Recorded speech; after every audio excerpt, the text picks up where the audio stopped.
being the odd one out is probably the best thing ever. It's honestly a superpower, because I am tired of society lying to every single one of us to live our life in this certain standardized way, when the reality of it all is every single human being is unique, so it doesn't really matter at the end of the day. Hi guys, it's Sifted and welcome back to this channel, and today we will be talking about why being the odd one out is a good thing and you should actually embrace it. So to give you all context and background, I grew up in a very small side street where I had a lot more exposure to guy friends than girls. Growing up, they never took pity on me because I was a girl. Actually, they used to bully me a lot because I was the youngest and obviously I'm a girl, so I'm not going to be physically adapted to do the kind of shit that it is that they was doing, like climbing up tree, falling down, busting their head, playing cricket barefoot and bareback. I mean, listen, I try my best, but physically I was unable to keep up with them. And they used to bully me a lot for this. I remember it had times where it is that my cousin and his friends, they would have just throw me in the blow up pool that it is that we had, just because it is they didn't want to play with me, and they just thought, okay, well, if it is we throw this girl in the pool, then she'll have to go back upstairs, she'll have to go and wash her hair, and then she'll have to come back down. By the time that she come back down, like, her mom will probably be like, you're probably already, like, you know, went and bathe, you're gonna go and play again, you're gonna get sweaty up and then come back and bathe again. That making no sense. Just chillax yourself, right? And in growing up like that, I had to learn to become very tough. I was able to withstand a lot of physical pain and suffering. Like, when it is these people playing, they don't hold back. I swear they don't hold back. And having that upbringing, it has made me a little bit more masculine. So I might look like a nice little girl on the outside. The minute that I open my mouth is, yeah, we living like in our coast. We are real malandros. That's what it is we talk about. And having that mindset, it really made me see the world in a different way, because until it is I'd open up my mouth, people would be subject to treat me a certain way. The minute that it is that I decide to voice my opinions, the minute that it is that I decide to have a little bit of assertion in my voice, this is the thing with people on social media. They think that it is I'm an aggressive person. I'm not aggressive, I'm just assertive. I have a level of assertion in my voice that you don't really get from a lot of women. So when it is that I talk and I make points, it does scare off a lot of people, and it does make people think that it is that I'm being aggressive. But then that's just not the case. Like, I sound like if it is I'm perpetually pissed, I'm telling you that it is I'm not perpetually pissed. I just mainly come on the internet and I just be pissed with you all because I am pissed with myself. And it is what it is. Because sometimes it is we need a rude awakening. Growing up, I'd never cared about looks. Growing up, I had always known that it is that I was pretty. I just didn't feel the need to have to go and show it off, because it was like, okay, what the fuck? Like, I know that it is that I'm pretty. And it's only when it is I started to experiment with makeup and experiment with different styles and fashion that I realized how differently people treated me. Back when it is I used to be a hardcore tomboy, you know, full sweats, go down the road in a hoodie, don't care how it is what it is, real malandro shit. People often saw me as expendable to them. People saw me as, well, this girl doesn't have any value and she could handle herself. I am not going to stick my head out for her. I'm not going to really even work with her because I don't know if it is this girl gonna cuss me. Just because it is of a persona online doesn't mean that it is as an ass in real life, you know. In real life, as a very nice person. Take it from the people that actually know me in real life. Obviously, you know, you come online and you have to always have this tough guy persona. And I think that's something it is that I crafted growing up. You don't want people to fuck with you. That's one thing it is that I learned in my life. I've learned that it is that being a pretty girl, everybody does just want to fuck with you. Either mentally or physically. They just want to fuck with you. And if it is that I put up a tough guy persona, if it is I be a little bit more like, fight me bitch, they would immediately repel, get blue balls, and never tackle me like that again. That was my personal self-defense mechanism. It is something that has kept me sane throughout my entire life, going through the traumas that I've had. People will treat you differently as a feminine presenting woman, but once it is you open your mouth, pain, suffering, chaos. So fucking what? who cares? Do I care that it is at the end of the day that it is that I don't fall within the standards of what's expected to be a woman? You know, like society just preach this fucking nonsense of a woman have to be nice and feminine, and you have to cook, and you have to clean, and then you have to be soft spoken, and then you always have to, you know, be submissive to a man. But like, to be honest, dog, if I could be more masculine than a man, like, do I need a man? The answer is no. I don't believe anybody need anybody. Like, you don't need people to live. You could live on your own. There's plenty of people that did it. Is it a sane way to live the rest of your life? No, but you could live. And to be honest, to an extent it is, I would also agree with the other side of it in terms of men. Like, yeah, they expect a man to be strong and masculine and show no emotions and protect and provide and blah, blah, blah, blah, blah. But like, ask yourself the question now, like, if it is you naturally, genuinely, truly, your authentic self is not that person, why try to live up to the standards that society is project on you? Like, why care? Like, if you know for a fact that it is that you just want a simple life and you don't want to be wealthy and you don't want to like be paying for your wife right through, you ever just consider that it is that you could just stay there?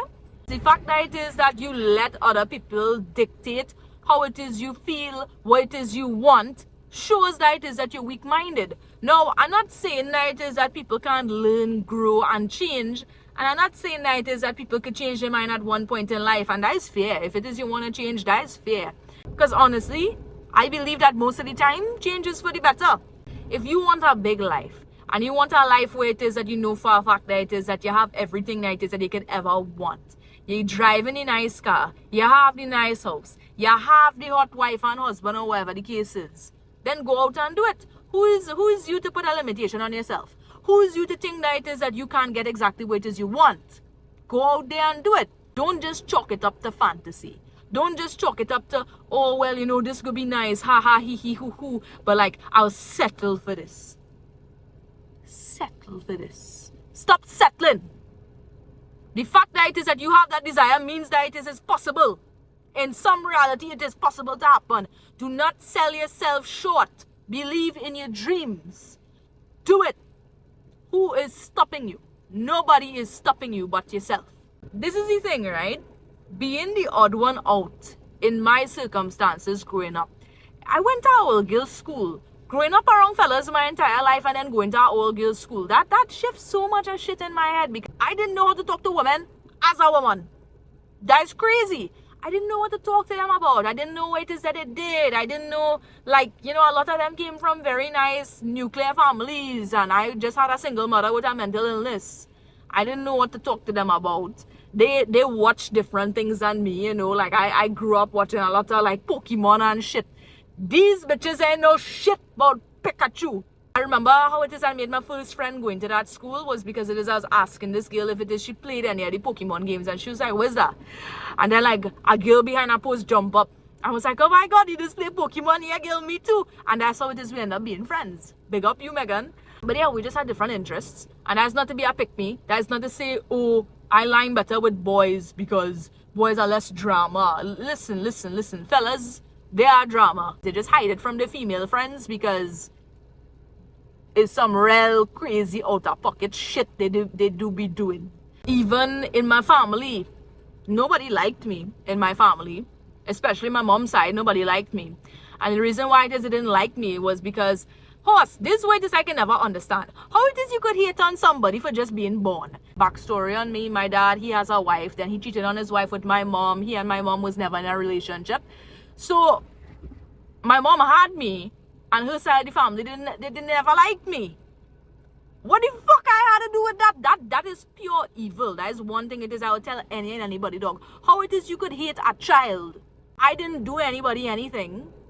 Ever since it is I was growing up, everybody had their 2 cents to put in on why exactly my mom ended up mentally ill. And how it is I and my birth contributed to that. They literally told me that I am devil's spawn. They told me that it is that I was born in sin, and they would always make it a point to say that it is that I would amount to fucking nothing in life.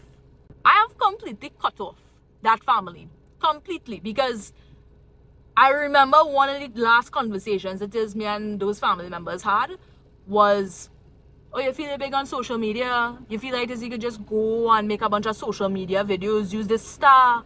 You feel use this star. Never in my life it is I told my family exactly what it is that I was doing online because it's none of the business. And second of all, like when my mom was in the hospital and when my mom was in the home that she was in for the mental illness, they never once pass and check me. They never once ask what it is that I eaten that day, what I doing for money. They never asked. I told them once, hey, I started this tech business and, you know, I import things online, I resell them, whatever the case is. They didn't care. Actually, they laughed.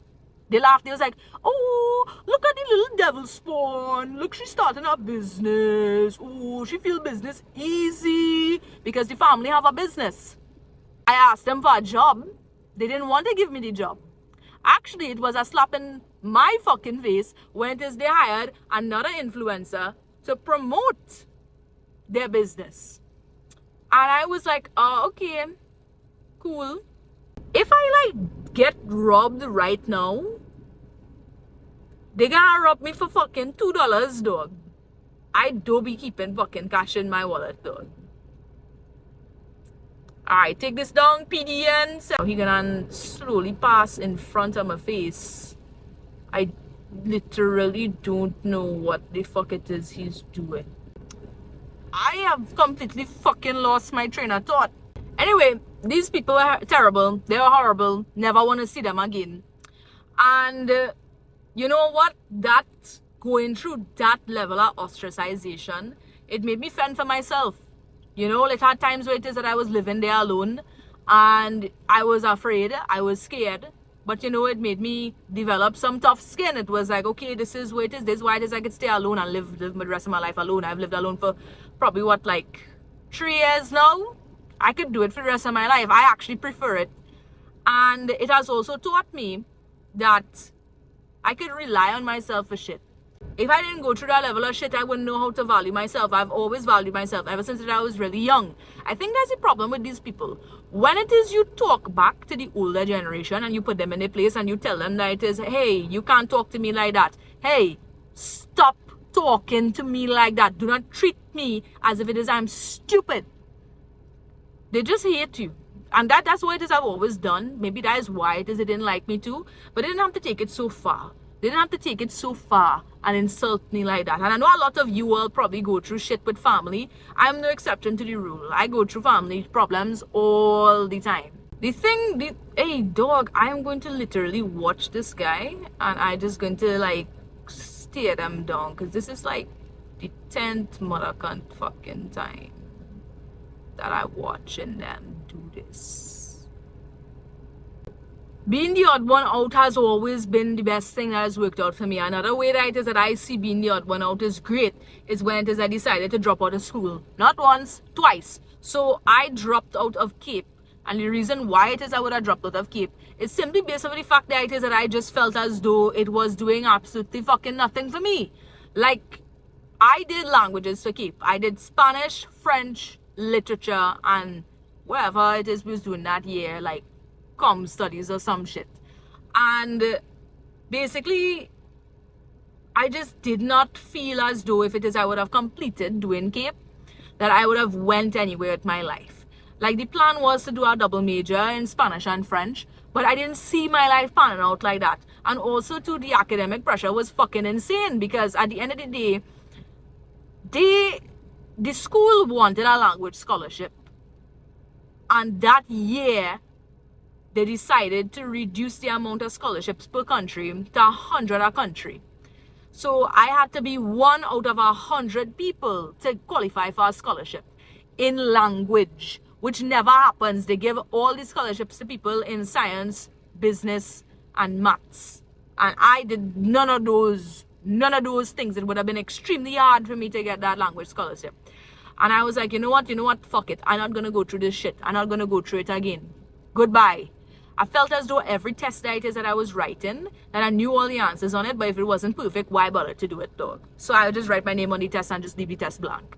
Which in hindsight, dog, like you might as well just write the test and get some wrong, because at least it is you went and you try rather than just doing nothing. I would have did a certificate in psychology at UWE Open Campus. And then I went on to the main campus, UWE. I was doing psychology, Spanish, and nutrition as minors. And I still felt as though that I wasn't learning anything. Like I did really well. Like I had like a 3.8 GPA. It was great. I just felt as though I wasn't learning anything. And I dropped out again because my mom didn't sort out the tuition and the loans and stuff for me, because she wasn't mentally right to basically sort it out. And it was either it is that I had to pay it from my pocket per semester for university, or I could make something of myself and then go back to university when it is I accumulated enough funds. And I decided that it is that I would go and get a job and save and see to start back school within a year. And it was incredibly hard and difficult for me to find a job, especially at around 17, 18 years old, when you have nothing to your name. No experience, no skills, nothing. And after 6 months, I told myself, you know what, I'm just going to take the money that it is that I have currently saved from school, and I'm just going to start a business and fuck it. Right? Do you know how many people told me that that was a bad idea? Do you know how many people told me that it is that I should just humble myself and go back to school and solve the problem when the problem arises? No. Because I would have been in crippling debt. That is that I wouldn't be able to see my way out of until a couple of years. I'm not going to go through that. That was probably the worst decision. Dropping out of school twice is probably the worst off the beaten path decision that is that you could have made in life. But look at me now. I have a store. I have actually 3 businesses, and I'm doing well for myself. I look after myself. I live alone, and then I take care of my mom. So even though it was not a conventional path, I still went ahead and did it. Who cares? As long as it is you believe in yourself, that's the only thing. And believing in yourself is probably one of the hardest things it is you could do. Because there will have times where it is, you're going to go crazy, you're going to go insane, you're going to doubt yourself, you're going to fall in depression, you're going to feel like if it is life not worth living, what the hell it is I doing any of this for? You're doing it for yourself. You only have one and one life to live. So live it freely. Live it boldly. I want you all, after it is you watch this video, to realize that everybody does go through problems. That don't mean that it is that your problems not worth shit. Everybody have problems specific to them. If it is you was to watch other people's life and see what other people had to go through, you would learn to appreciate the fucking small struggles that it is that you have to go through.